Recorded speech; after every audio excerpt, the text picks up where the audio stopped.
He is more than you could ever need. He's more than the eye could see. I don't deserve his love, but he's always been there for me. You see, Jesus met me when I was at my lowest. And if you don't know Jesus, know this.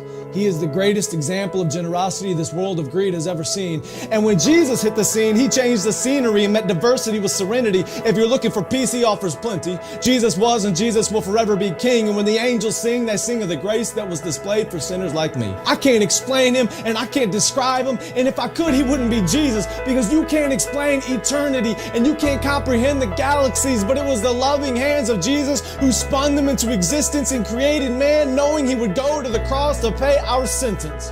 There was a certificate of judgment with a period after the sentence, and we were sentenced to death long before he said it is finished. He is a father to the orphan, a shelter for the homeless, a hiding place for the abused, and an anchor for our storms. He stormed the gates of hell and came out on top, and the power of his gospel cannot be stopped. Even when the world tries, and they try a lot. He traded places with Barabbas and became the catalyst of missions across the world, covering every portion of the atlas. If you're in need of rest, I know of a mattress. If you don't know Jesus, your future is tragic, but he gladly embraced tragedy so we could live in his presence of majesty. His presence is presence, and it's his presence that presents preciousness to a world of peasants. He is far from pretentious, but still loves those who are. He is the light of the world and hung the stars. He brings the dead to life and delivers life to the dead. He took a crown of thorns on his head so we could put crowns at his feet, and I can't wait until I get to kiss his feet that were nailed to a cross for me and for you and for every person around the world. He loves the world, and I love his word, because the word became flesh, and in his flesh he demonstrated the word to the world. He is an example to every boy and every girl. He is a lover of black people. He is a lover of white people. He is a lover of the unchurched and the assembly under the steeple. He doesn't see the believers' failures, but still takes time to celebrate their faithfulness.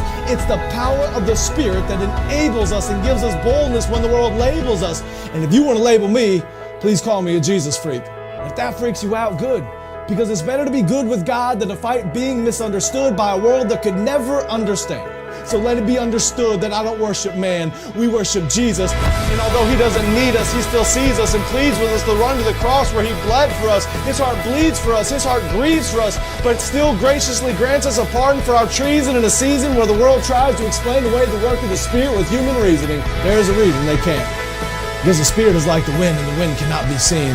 But loved is the one who believes without seeing the unseen. I'm telling you today that Jesus is something. He's something more. He's something great. And if you want to know him, you don't have to wait. He stands at the narrow path with a key to the gate, and you only have to reach out and embrace his grace. I don't care who's president.